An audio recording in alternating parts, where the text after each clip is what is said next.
Now we are going to start compressions and archiving, right? Compressions and archive. Okay, so what do you mean by archive? First of all, means not from Linux perspective. In general, what do you mean by archiving? Archiving means what? Collecting the data. That's it.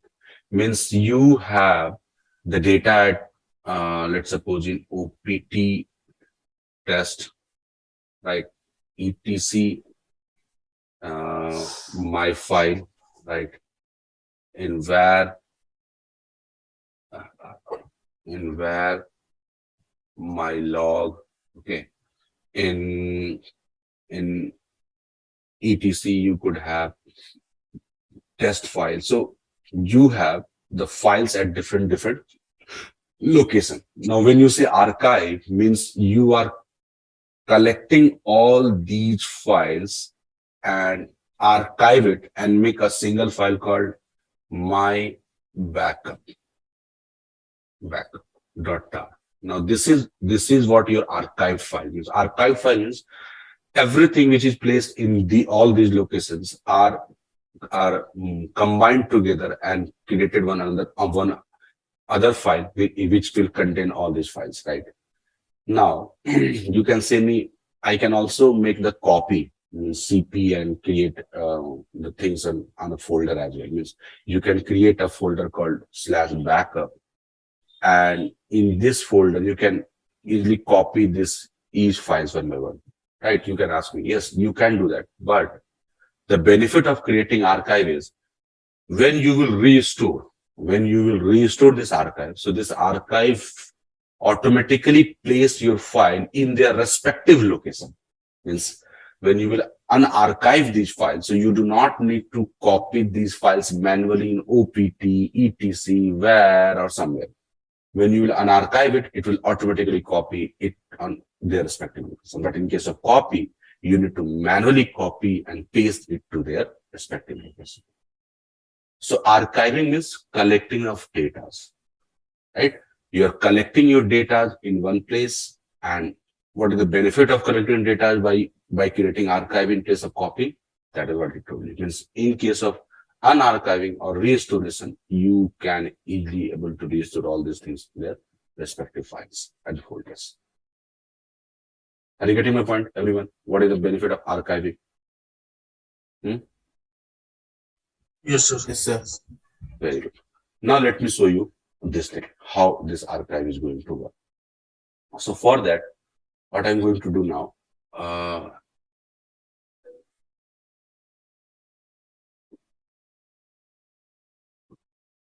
I will create some file in OPT called test, that which we written there, and we create in OPT one file also, my doc something.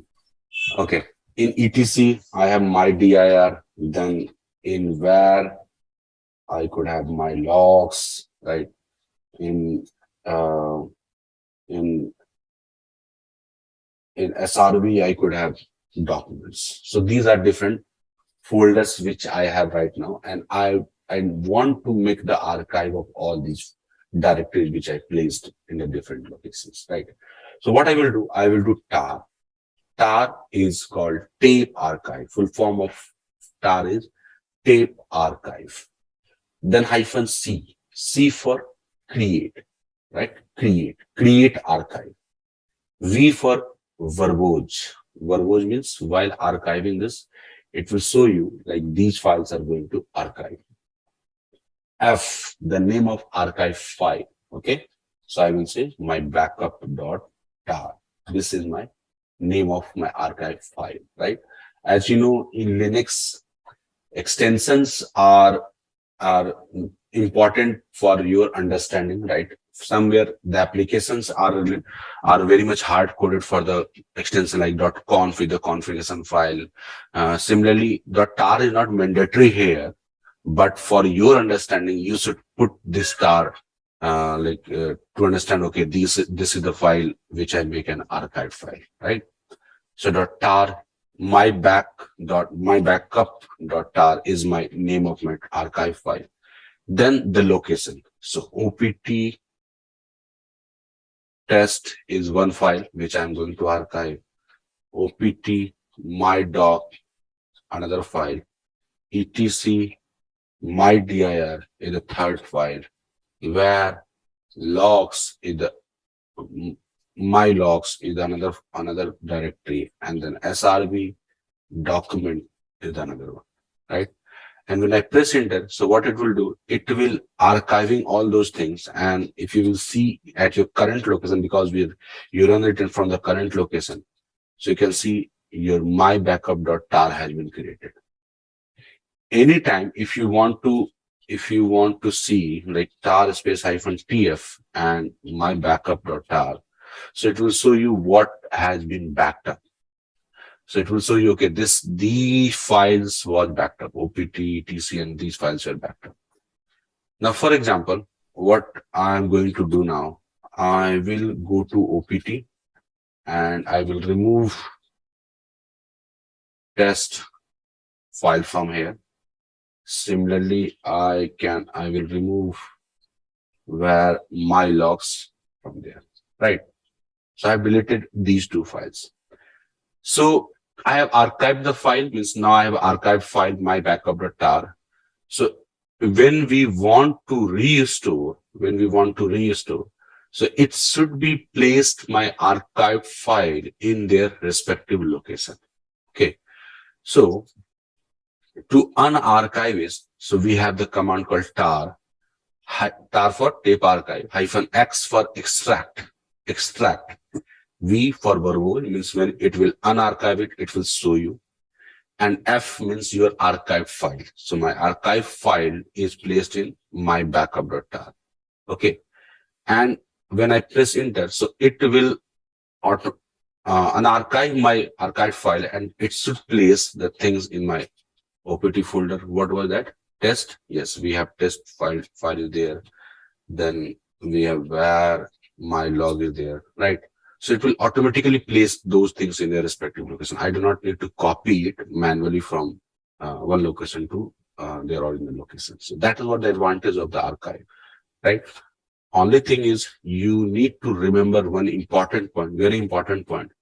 If you notice, when I am restoring from the archive, I just came into their parent directory. Parent directory means this OPT is in your slash, right? So I came into slash first, because when you are creating tar, so if you notice, it's giving you one message removing the leading slash. What does it means? Means here I put the OPT slash OPT slash etc slash var. So it remove the leading slash, and that's why it looks like this one. Means when you will see -tf, so their slash will be not there. And what is the benefit of this? The benefit is, so now let's suppose I am at this location pwd, okay, /root. So if I want to unarchive it, but do not want to restore it. Only unarchive it, but not want to restore it. So xvf, and if I will give this one and my backup, so it will restore at the current location. See, etc, opt, and srb and the where, right? So it means this archive is created in this way intentionally, so that if you do not want to restore the things, only you want to unarchive the content. So in that case, you can place unarchive it any location. Otherwise, if it will be slash there, so if you will archive it any location, it will automatically go into /opt/etc/var/srv.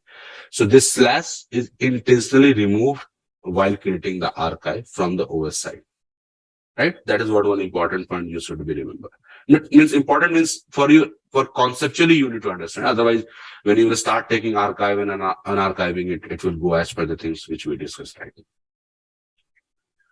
Okay, this is one thing to archive the files, but how we can check the side? Okay, let me put some of the commands there. So tar, this is the command to archive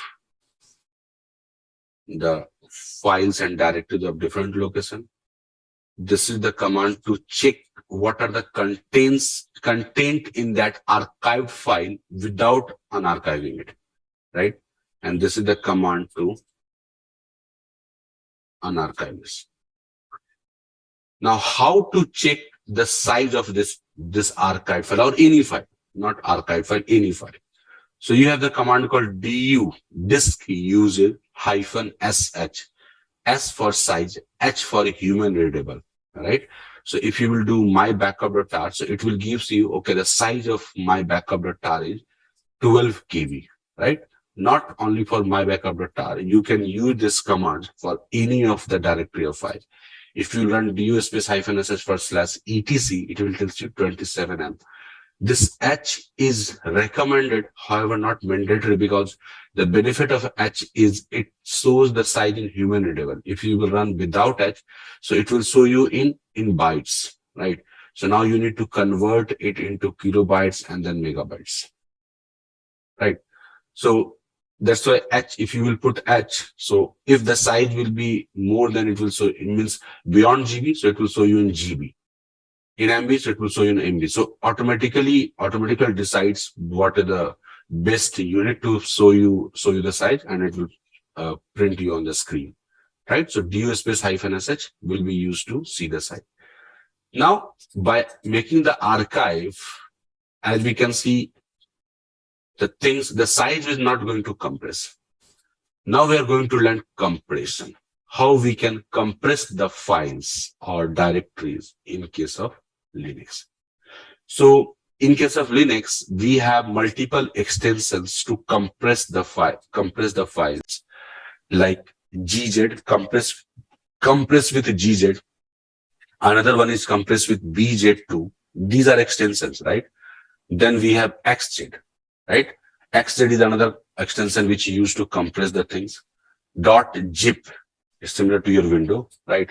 These all extensions are not available by default in window, but when you install WinRAR in window, so these extensions will also support it in your Windows machine as well. Otherwise by default in Linux, we have .gz, .bz2, .xz, right? And plus .zip as well. So these are extensions which we have to compress the thing. Only the difference between zip and other compressions extension is zip can be used to compress directories. I'm repeating again. Zip can be used to compress the directories, and xz, bz, and gz will be used to compress the file only. And file means not only regular file. Now your tar is still a file, right? So if you will see your output of ls-l, so now this tar is a file, right? Hyphen is there. So it is archive file, right? Your OPT test is a directory, your SRE document is a directory, but when you make it archive, so it become archive file. So once it will archived and become the archive file, then we can compress it with the help of xz, bz2, or gz, right? But the difference between zip and other extension are zip can be used to compress directory as well. Now, what is the difference between these three? Means zip, bzip2, and xz. Now the difference is how much it's going to compress, right? And xz will compress your files very much as compared to bzip2 and gz. Similarly, bzip2 will compress your file as compared to your gz. So earlier, means older version of Linux, we only had gz. Later on, bz come to the picture. Then xz also came to the part in the Linux, right? So these compressions was added based on the OS versions, right? So in the older operating system, we only had .gz extension, but later on, now we have bz2, xz, and accordingly it will compress your files more as compared to each other, right? So xz will compress means your xz will compress your files more as compared to your bz2 and gz2. Okay. Now let's see how we can compress the files with the help of gz, bz2, and xz. Commands are very simple. For gz, compressing is gzip to compress it, right? And uncompress it, gunzip, gunzip, gunzip. Gzip to compression, gunzip to decompress. And once you compress the file, you cannot read the content with the help of cat or vim command. Then we have zcat to read the file. Similarly, in Bzip2, Bzip2, Bzip2, and Bzip2 to decompress. Compression Bzip2 and decompress Bzip2. And to read Bzcat. XZ, XZ to compress it. UnXZ to decompress it. XZcat to read it. Right? So that is how it will work. So now let me go to the system and we'll start compressing the things. Okay. So let me do one thing. What I can do, CP or du space hyphen sh var. Let me see the size of var. Its size is 147. var backup dot tar. You can take any file, right? Normal files you can also take, but we cannot see the how the size is reducing because one file can be your KBs or few MBs, right? So that's why I'm taking this directory and making its archive. So CVF and var folder.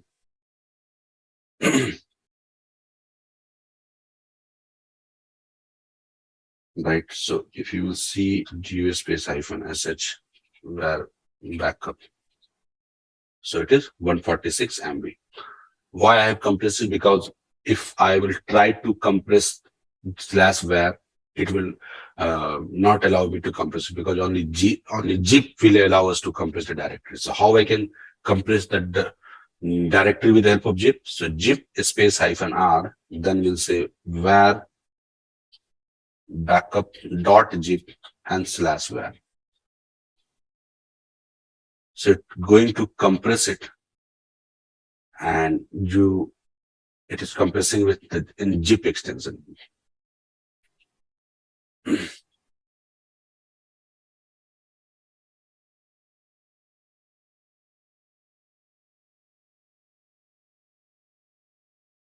R means again recursively, means whatever the directories it will have in the var folder, it will going to compress everything.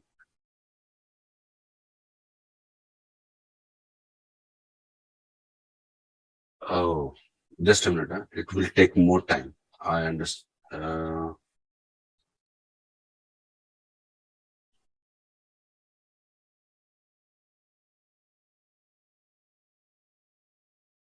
Give me a minute.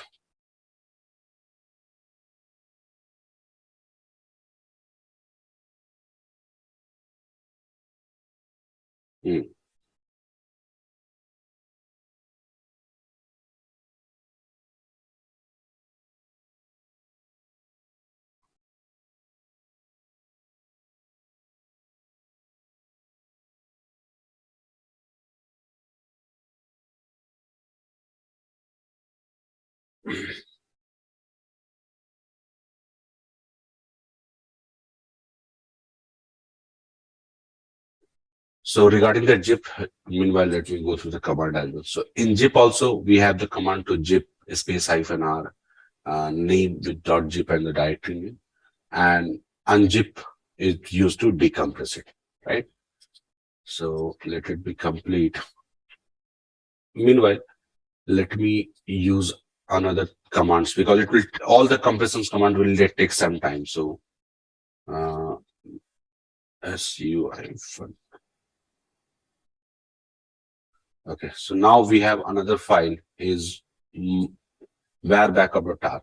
Now, if we want to compress with .gz, so we need to use ggzip and var backup.tar.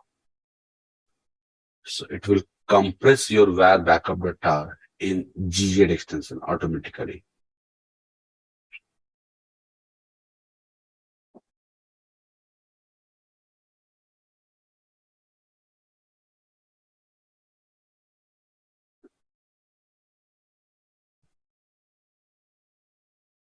Yes, if you will see du in ls space hyphen li l.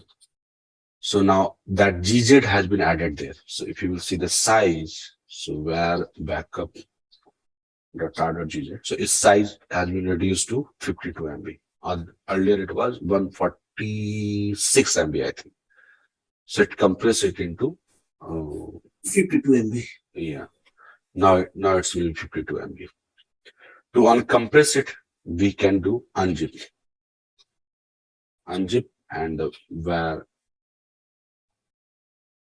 backup.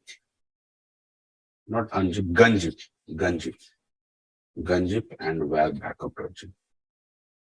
So again, it will decompress that file. Decompress that. Right. Similarly, if you want to zip with Bzip, so Bzip2, Bzip2 and where backup.tar.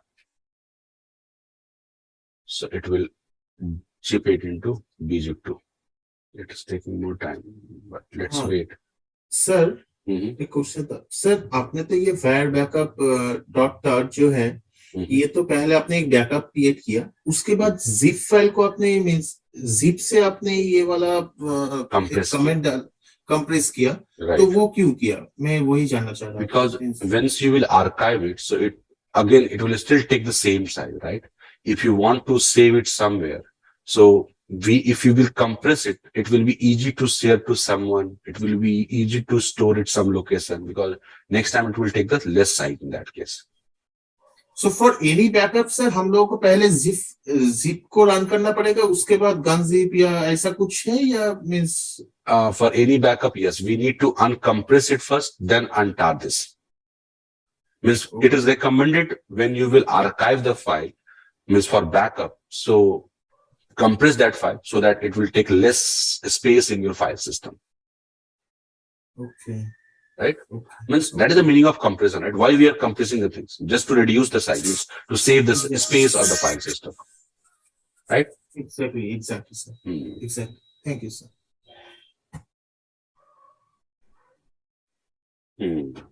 Bzip2.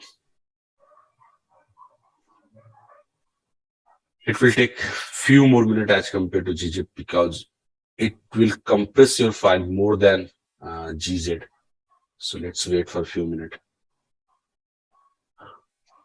Sir zip करने के लिए टार जरूरी है क्या पहले, या हम directly किसी डायरेक्टरी को भी जिप कर सकते हैं? हाँ, zip will support for directory.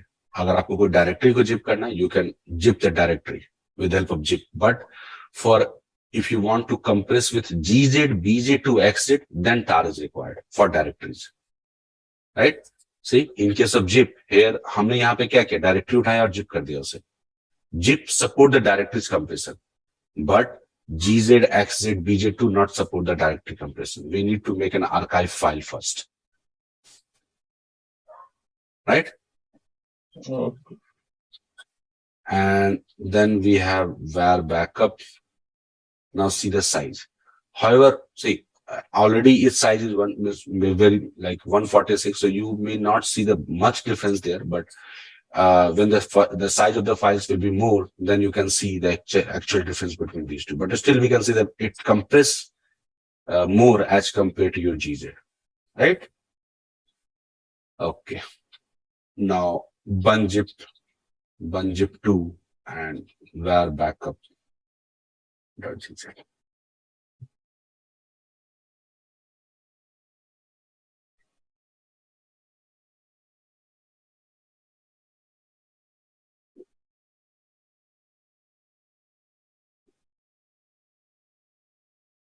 अटक गया.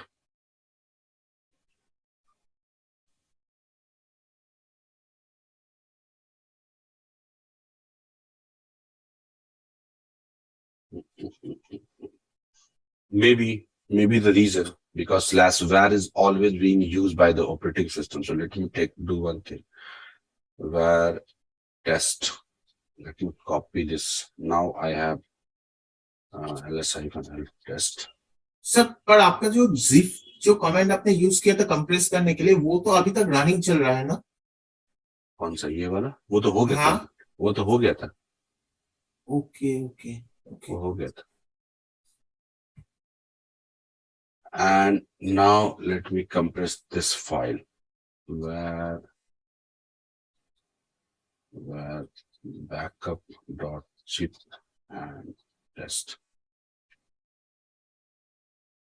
This time it should not take much time, because what I thought means that where is getting used by your operating system. That's why it was taking time to come. Yes, see, it's completed. So if you will see the size of where backup.zip, so it is 53 MB. So your zip can be used to compress to directories, but any other compressions if you want, we need files. Either it is a regular file or it will be archived file, right? Okay, so now we have var backup.tar. Now we can use xz to compress in xz extension. So again, it will take more time to compress the files. Meanwhile, let's suppose we have anaconda-ks. This is normal file, right? So what I can do, I can do gzip and anaconda. So what it will do, it will compress it in gz extension, right? So without opening, decompressing this file, we have the command called zcat to open this file. Means if you will try to read this compressed file, you will not able to do that. See, you will not able to read those files. So to read the compressed file, we have the option zcat and the file. See, right? We have a one command called file and file name. It will tell you what the type of this file. So now you can see this file is gzip compressed data. Was originally anaconda-ki.cfg, but now this file command can be used with any of the files to see what kind of file it is, right? So is that completed? Okay, let's suppose we have file var backup.zip. So this is the zip archive data. It is telling you, right? If you have my backup.tar, so if I will do file my backup.tar, so it will tell you it is an archived file, right? So this file, let's suppose you will see etc passwd. So it will say it is normal text file. So this file command is used to identify the file type of your files. Okay, it is not compressed. Okay, so if I will do file space var backup.tar.xz, so it will tell you this is compressed with xz, right? Now let me uncompress it. Var backup.tar.xz. Okay. So generally हम किस process के through ये हम use क्यों करते हैं? Generally क्या ऐसी टास्क होते हैं जब हमको ये टार या जिप करनी पड़े, कोई अपग्रेड करते हैं या कब यूज कर रहे हैं हम इसको? For any kind of backup, कोई भी आप बैकअप लेना चाहते हैं अपने फाइल्स और डायरेक्टरीज का, सो इन दैट केस आर्काइव भी जरूरी है और कंप्रेस भी जरूरी है. And now let's suppose you have some older logs on your system, right? And you do not want to delete that because that log can be used further to analysis for something, but it is taking a space on your file system. So in that case, what you can do, you can compress those files, right? Like we have var log messages, we have all these files are there. These different logs are there. Now let's suppose it's taking much size in my system and I cannot remove, or I should not remove those log files. Then what I can do, I can compress that, right? I can compress those log file and keep it as a backup so that in future, if we require, then we will use those. ठीक है? Backup file को बचाने के लिए हो गया, कोई file का बैकअप लेने के लिए हो गया, तो इन सब केस में आप आर्काइव और कंप्रेशन का यूज कर सकते हैं. क्योंकि कंप्रेशन का मेन पर्पस क्या होता है? To save the space on your file system, right? तो जो फाइल आपको जरूरी है and you can not remove that, so just compress it and save it in your file system.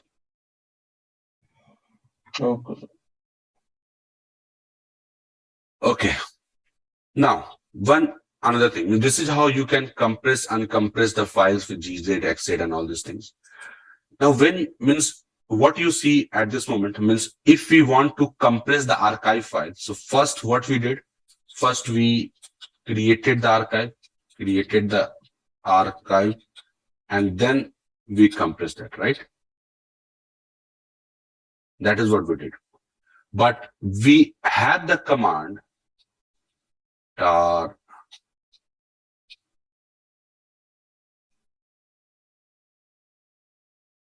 yes.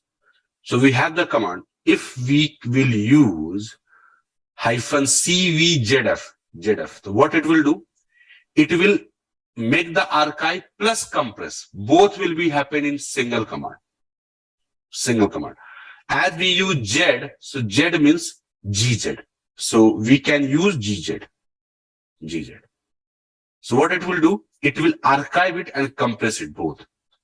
So now you will have, or let me remove my backup first of all, tar.gz. Let me remove this file. Right. Now, if I will do this one, so what it will do? It will archive and compress both. So if you will see the size, see, it's compressed. If you will see the file and the file name, it's saying that Gzip compressed data. Right. Similarly, in the same command, if I will use backup2 and I will use small j, so it will compress it into Bzip2. I am telling you, extensions are not very much important. It just for you, you can identify what it is. If I will not use any extension, it will still compress that. But in that case, that extension will be not there. My backup2, see, extension is not there. Then I need to use file and my backup2.tar to understand what it is. It will tell you Bzip2 compression. But if we add Bzip2, so it will be easy for us to understand. Right? Similarly, if we want to make archive and compress with .xz, so I can use capital X. Sorry, capital J. So what it will do? It will compress the file in XZ. So while making archive, we can use their respective extensions to compress that as well. Means G for GZ, J for Bzip2, and capital J for XZ. Right? And the same command will be used for means unarchive and decompress as well. Means what I can do, tar space hyphen xvzf, my backup.tar.gz. This is all. What it will do, it will uncompress it and unarchive it both. Otherwise, we need to follow two steps. First of all, unzip that and then unarchive it. But in single command, we can do all this. Right? Similarly, for your J, if you have extension in Bzip2, it will okay, it's already exists, no problem. Let me remove opt etc where srv. So you can use this one. Cannot open no such file directly, is it? Okay, I'm sorry. Backup2. Backup2. Something was there. Let me see. What was the name? My backup2.tar. That is what, right? Which we compress in Bzip2. Yes. So tar space hyphen xvjf and the name of file. Right? That will be for small j for Bzip2. And similarly, I can use my backup2.tar.xz and capital J for xz. Right? So means in single command, you can make the archive plus compress both. Only the thing you need to use the respective arguments. Right? Okay, that was a small thing, means, but it will be very useful when you are working with your like from window perspective. Also, you saw like how means mostly you need to compress the files when you are, your file system getting filled up and you want to keep those files. So you just compress those files and directory. So similarly, these are small things, but it's very, very important to manage your space in your file systems, right? Archiving, compressions, then restoring it if required.